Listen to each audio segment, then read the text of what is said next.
Hello everyone, welcome to the channel science simplified. मेरा नाम है डॉक्टर आशीष शर्मा और आज हम इस वीडियो में बात करेंगे ह्यूमन रिप्रोडक्शन के एक टॉपिक मेंस्ट्रुअल साइकिल के बारे में।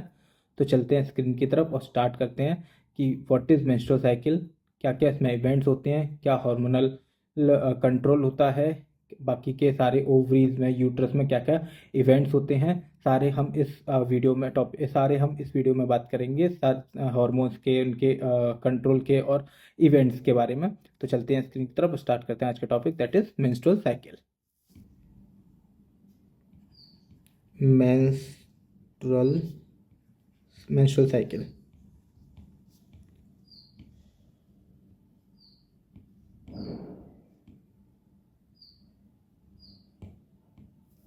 So basically what is menstrual cycle, menstrual cycle होती क्या है? तो the reproductive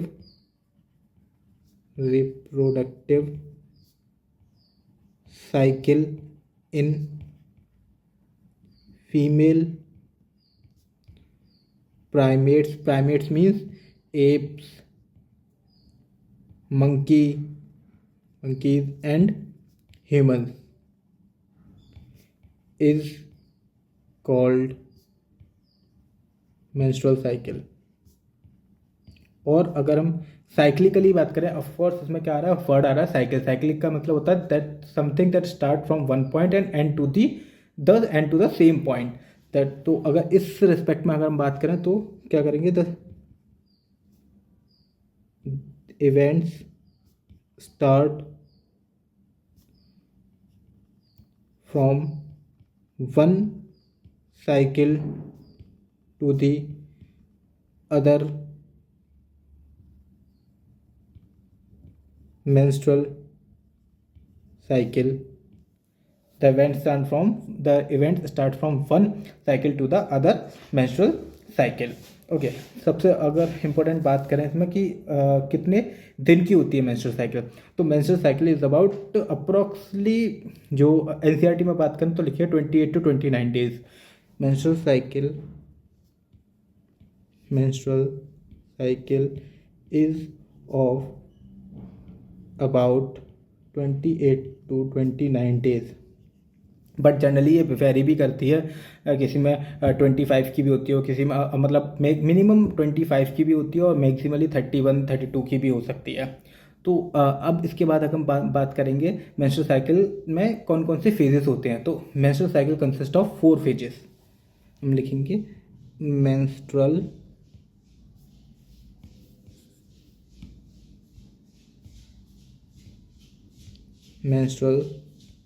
cycle consist of 4 phases। पहले हम इनको नेम कर लेते हैं। First is menstrual phase, approx 3 to 5 days। second is follicular phase, third is ovulation phase and last is luteal phase। तो एक एक करके हम फेजेस को पढ़ते हैं, क्या होते हैं ये फेजेस और इनमें कैसे कैसे इवेंट्स होते हैं। तो फर्स्ट इज मेंस्ट्रुअल फेज।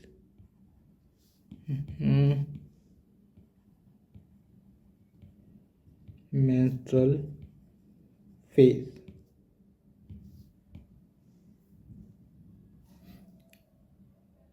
तो मेंस्ट्रुअल फेज क्या होता है? मेंस्ट्रुअल फेज में हम जो जैसे साइकिल है ना, इस साइकिल को हम ऐसे नहीं कह सकते कि ये इस फेज से स्टार्ट हो रही है और इस फेज तक चल रही है। ये एक कंटिन्यूस इवेंट है। तो जो इवेंट्स स्टार्टिंग में हो रहे हैं वो एक्चुअली रिजल्ट है पिछले वाले इवेंट्स के। तो मेंस्ट्रुअल फेज क्या है? It is basically the flow of blood through vagina because of breakdown of endometrial lining. तो जो एंडोमेट्रियल लाइनिंग होती है वो कब तक जब तक ल्यूटियल फेज चल रहा होता है, इससे लास्ट वाला फेज चल रहा होता है, तब तक वो मेंटेन रहती है। जैसे ही ल्यूटियल फेज खत्म होता है, ये वाला फेज आता है menstrual phase, and the endometrial lining break down and the menses start. It is menstrual phase को हम जनरली मेंसेस भी बोलते हैं। Menses the flowing of the blood from the vagina. And now second phase is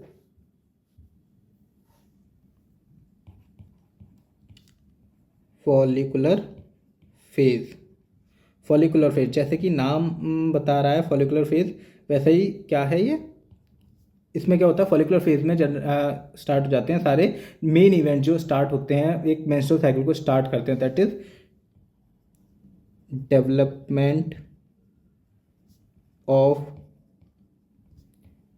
development of primary follicle and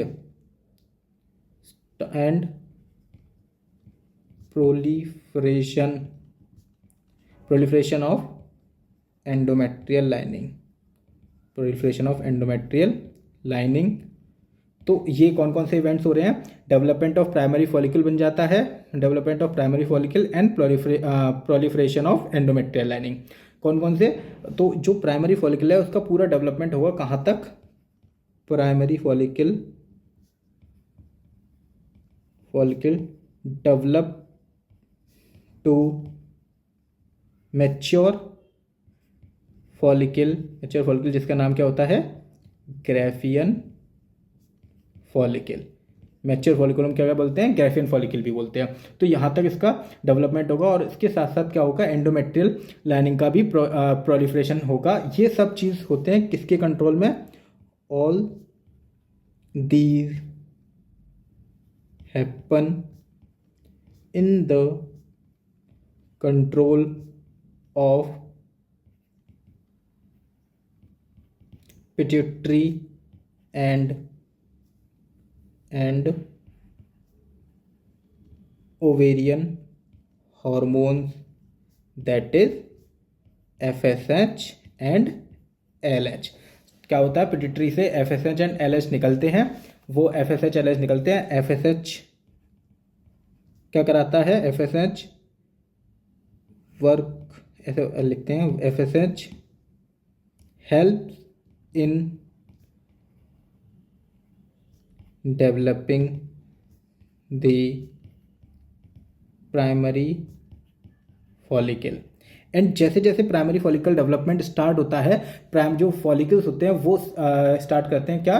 release करना, oestrogen release करना start करते हैं। क्या? That follicles start releasing the oestrogen and इसके बाद इसके जैसे ये फेज़ ख़त्म होता है, फॉलिकल का डेवलपमेंट हो जाता है और एंडोमेट्रियल लाइनिंग का प्रोलिफरेशन होता है। और ऐसे करते करते जो FSH है और LH है उसकी एक मैक्सिमम अपने लेवल पर पहुंच जाते हैं। तो जब मिड में, at the mid of the cycle, जो LH होता है वो अपनी पीक लेवल पर होता है and that is called the LH surge. At the mid of the cycle, the LH attain their peak level and it is called LH surge। LH and it is called LH surge। इसी को क्या बोलते हैं? LH surge बोलते हैं। And LH surge is responsible for the rupture of the Graafian follicle and release out of the ova from the Graafian follicle। What? LH surge is responsible for the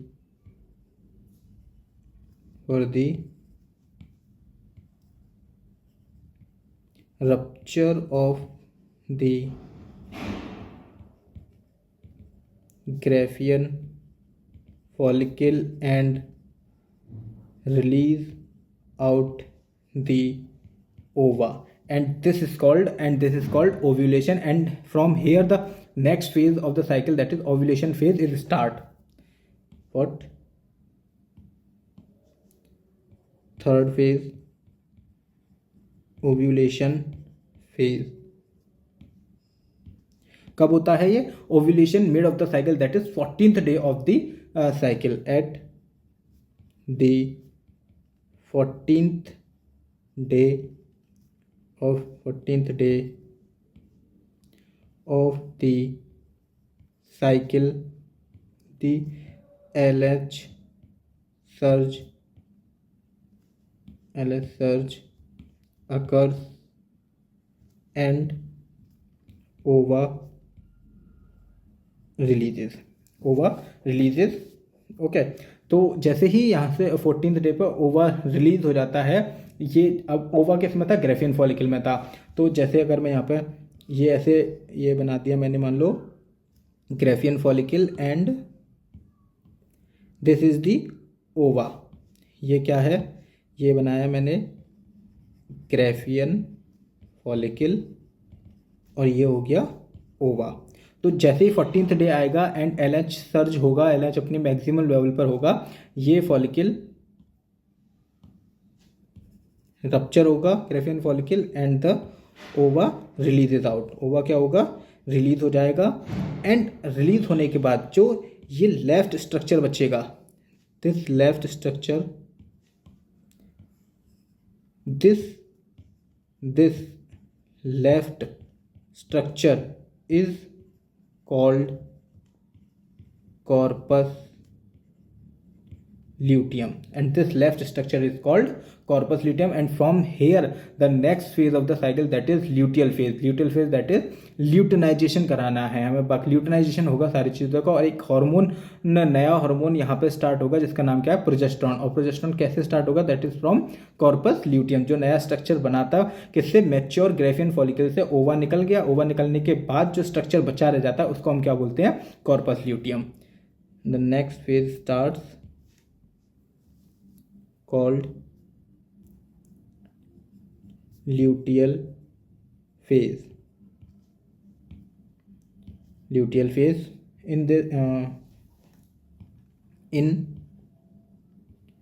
luteal phase, the corpus luteum releases the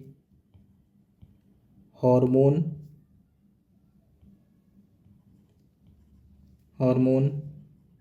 named progesterone. And what is the role of progesterone? Progesterone क्या करता है? जो endometrial lining होती है उसको maintain करके रखता है. What? Work of progesterone is the maintain the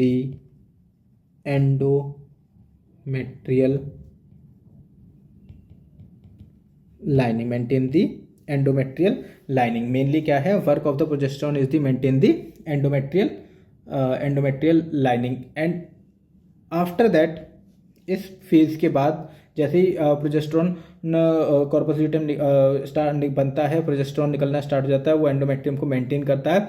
और जब पता चलता है कि हाँ आगे अब जब ओवा है, ओवा की एक सेल्फ लाइफ होती है दैट इज 24 आवर्स. अब वो जो ओवा है अगर फर्टिलाइज नहीं होता है, that corpus luteum get degraded. Corpus luteum degrade हो जाता है. व्हाट? इफ फर्टिलाइजेशन ऑफ ओवा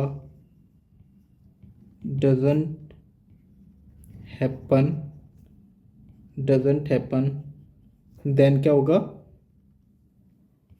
Then corpus luteum degrade and level of the hormone progesterone also falls. जैसे ही अब कॉर्पस ल्यूटियम डिग्रेड होगा तो प्रोजेस्टेरोन के लेवल भी गिरेंगे, प्रोजेस्टेरोन का लेवल गिरेगा तो अब जब प्रोजेस्टेरोन क्या कर रहा था, एक तरह का बैरियर बना के रख रहा था किसके ऊपर, एंडोमेट्रियल के ऊपर। अब वो बैरियर हट गया, बैरियर क्यों हट गया, क्योंकि उसको बनाने वाला हट गया। तो जैसे ही बैरियर हटेगा तो जितना भी एंडोमेट्रियम में जो भी चीज़ें हैं उसके मेंटेन करी गई थी एंडोमेट्रियम के लिए, वो सारी किस में, in the form of blood vagina से निकल जाएंगे। इसी को हम क्या बोलते हैं, मेंसेस बोलते हैं। और यहीं से फिर से एक नई साइकिल स्टार्ट हो जाती है, जिससे हम क्या, कौन सा फेज, नई साइकिल स्टार्ट हो जाती है और उसका कौन सा phase, that is menstrual phase start हो जाता है। After that this leads to the starting of the new cycle and the phase called menstrual phase। अब हम इसी सब चीज़ों को, एक चीज़ की बात करेंगे हम यहाँ पे menstrual cycle में, कि first menstrual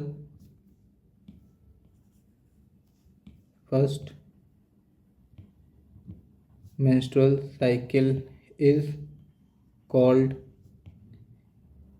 menarche and last, or we can say SEIZE, cease of the menstrual cycle is called menopause and it occurs at the age of 50 approx. तो ये था पूरा मेंस्ट्रुअल साइकिल के बारे में। अब हम इस चीज़ को जो एनसीईआरटी में डायग्राम दे रखा उससे समझेंगे कैसे सारे इवेंट्स हो रहे हैं और कौन कौन से जो हार्मोन का लेवल ओवरी में और पिट्यूटरी जो हार्मोन है वो कैसे कैसे अफेक्ट डिफ्लेक्ट कर रहे हैं, या फिर कौन किस पे कहाँ अफेक्ट डाल रहा है। So this is the diagram.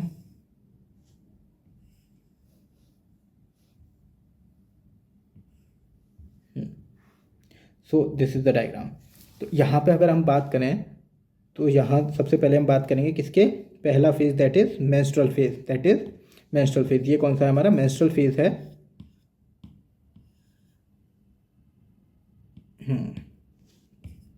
Menstrual phase. तो मेंस्ट्रुअल फेज, ये जो यहाँ पे चीज़ें देखनी है, ये कौन से इवेंट्स हैं, ये हैं यूट्राइन इवेंट्स। कौन से, यूट्राइन इवेंट्स, मतलब यूट्रस में हो रहे हैं। यूट्रस में दैट इज एंडोमेट्रियम में, मेनली एंडोमेट्रियम। तो ये क्या हो रहा है, मेंस्ट्रुअल है दैट इज 3 to 5 डेज की होती है और मेंसेस हो रहा है मतलब क्या है, bleeding that is from the vagina. जो भी मेंटेन हो रहा था एंडोमेट्रियम में वो सारा रिलीज आउट हो जाता है एंड इसको हम क्या बोलते हैं, मेंसेस बोलते हैं। और ये किस में होता है, मेंस्ट्रुअल फेज में होता है पहले।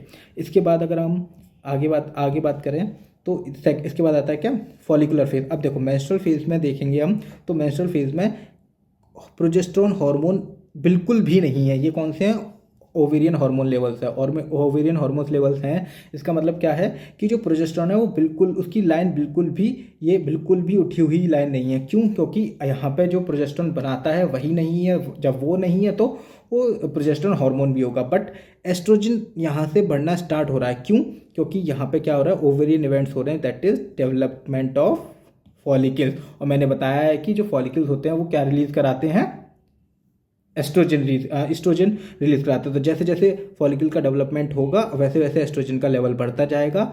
और यहीं पे अगर हम बात करें पिट्यूटरी हार्मोन लेवल्स की, तो दैट इज स्टार्टिंग में क्या होगा, एफएसएच थोड़ा करके एफएसएच बढ़ा था पहले से, और फिर वो धीरे धीरे करके कम होगा और एलएच बढ़ेगा एंड कहाँ पे, मिड ऑफ द साइकिल पे जाके क्या करेगा, अपनी पीक लेवल को अटेन करेगा, जो कौन सा डे होगा, मेनली 14th डे होगा and it attain its maximum level, that is peak level, and it occurs called the LS surge, and it occurs what, ovulation is the rupture of the mature follicle and release out of the ova, that is called ovulation. Rupture of the mature Graafian follicle and release out of the ova is called ovulation. And after ovulation, जैसे ovulation हो जाएगा, मैंने बताया था, उसके बाद कि जो बचा हुआ स्ट्रक्चर रह जाता है वो किस में बदल जाता है, जो बचा हुआ स्ट्रक्चर रह जाता है वो किस में बदल जाता है, कॉर्पस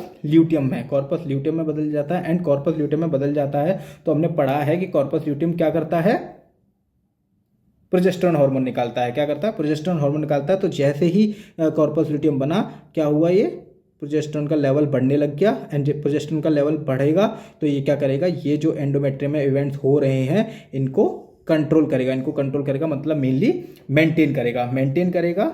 एंड आफ्टर दैट, अगर जो ओवा रिलीज हुआ है उसका फर्टिलाइजेशन नहीं होता है, इसके बाद जो होगा कॉर्पस ल्यूटियम वो डिग्रेड, लिखा है रीग्रेसिंग कॉर्पस ल्यूटियम डिग्रेड होने लग जाएगा. जैसे जैसे कॉर्पस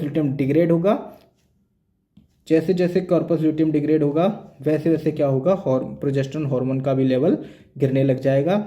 एंड वही सेम चीज़ आ गई, कौन सा फेज आ जाएगा, फिर से मेंस्ट्रुअल फेज आ जाएगा, दैट इज ब्लीडिंग स्टार्ट हो जाएगी, that is menstrual phase start हो जाएगा. एंड कब तक चलेगा, 3 to 5 days चलेगा. एंड यहाँ से नेक्स्ट साइकिल स्टार्ट हो जाएगी, जिसे ऑफकोर्स वही सेम इवेंट्स होंगे. यहाँ से फिर फॉलिकल्स का डेवलपमेंट होगा, फिर फॉलिकुलर फेज आएगा, उसमें फॉलिकल एस्ट्रोजन निकालेंगे, फॉलिकल का डेवलपमेंट करेंगे. एंड एलएच सर जाएगा, फिर से ओव्यूलेशन होगा, फिर से कॉर्पस ल्यूटियम बनेगा. एंड फिर से सेम इवेंट्स होते रहेंगे.